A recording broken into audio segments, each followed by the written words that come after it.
So what will happen if Russian Empire was back for the revenge in World War II? We will see if Russian Empire can be any different from the Soviet Union. We will see if we can become a better Russia. So for start, we select all of our divisions and don't do anything with them. And then we go ahead and select beaten but not defeated focus. From the start, we are going to try to get into a civil war as fast as possible. And meanwhile, we just take the default research and start making infrastructure in the places where we are going to rise up. It's mostly Siberia. We are going to pick mostly the Trans-Siberian Railroad territories. After the Urals, we can manage to easily push Soviet divisions to Moscow, Leningrad and Stalingrad and then capitulate Soviet Union. Meanwhile, our production lines will look like this. We select the short-term goals for our faction and also we make our agency. The agency is going to transfer to our government, so it's alright and we can,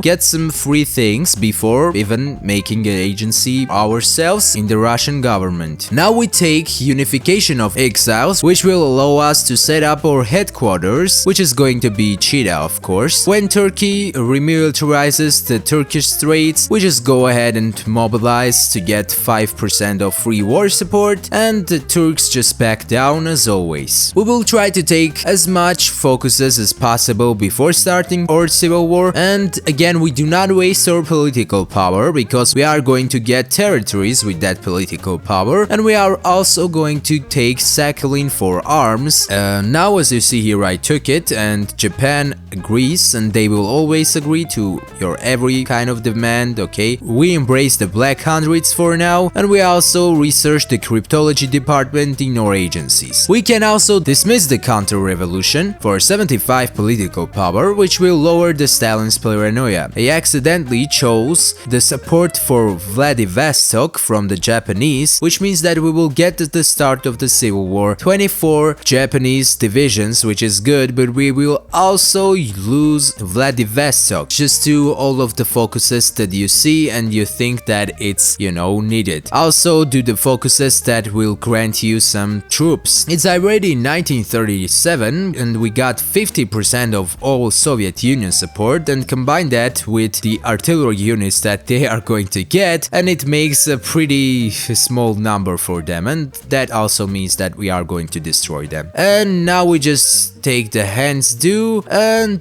the Russian Civil War starts. And we now send all of them, almost all of them, to the border with Urals and start making a battle plan for divisions. And as you see here, in November of 1937, we already won the Civil War, and yes, the Japanese still got Vladivostok, which does make me kinda unhappy, but if you think about it too much, it will not change. So now we have to make our own faction, which we are going to make here. As we see now, for some reason, I don't know why, but Lithuania actually declared war on Poland, or vice versa, I don't really know. And now that it's January of 1939, we switch to military factories, as I said, because it's 1939, and we get our Tsar, Vladimir III. Germany attacked Poland and all of the Baltic states, and you know what is more fun? That Czechoslovakia wasn't annexed, and also they didn't give us the Molotov-Ribbentrop Pact, which was very suspicious. But here we got quite good reason to attack Germans first, Netherlands randomly attacking Germans, and Germans were not ready for this.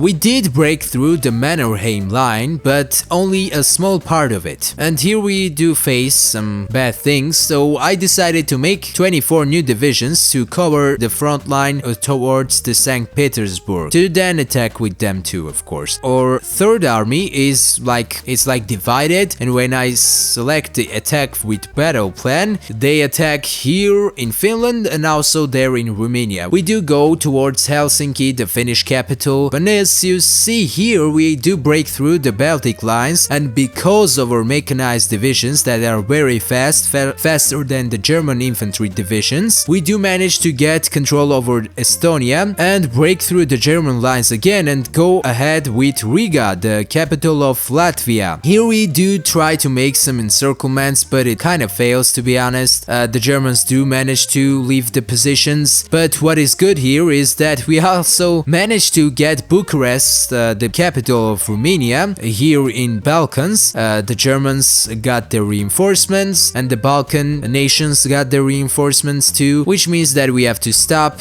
and wait for some time. And here we got some pretty good plans to do. Because of our mechanized divisions, we do make kind of breakthrough towards Königsberg, important city for the Germans, you know. And here we try to make another very huge encirclement, which fails miserably, but it's still good. We have a lot of German divisions. Here we actually managed to take Königsberg and get Memel into half of encirclement. Technically it's not an encirclement because they still have a port and they can leave. We also take the Slavic nations focus, which will send requests to Czechoslovakia, Yugoslavia, Bulgaria, all of the Slavic nations, and it will just say, you know, come on, you know, you reunify with us, we will make a great Slavic states, and they accept it, of course, because they are capitulated and they don't have any other choice. Here we start another battle planning session and capitulate Romania here, and also move towards better positions in Germany, but mainly we do fix our positions in Finland and we just capitulate them, so we are going to select them and send them back to Balkans to fight. Here we try to make another good encirclement in Germany, which will probably fail, and let's see what will happen here in Brest-Litovsk. We do kind of fail it, you know, but here we do take Warsaw and also Krakow, which does completely break the German front line in Poland, the central command, and here we try to make an encirclement, and we do get some kind of encirclements like 10 divisions or something, but it's not what I wanted. So because of that I was angry and I took Berlin from the Germany. And as you see here, Germany does not really have any defense in his mainland, which is actually pretty insane. I didn't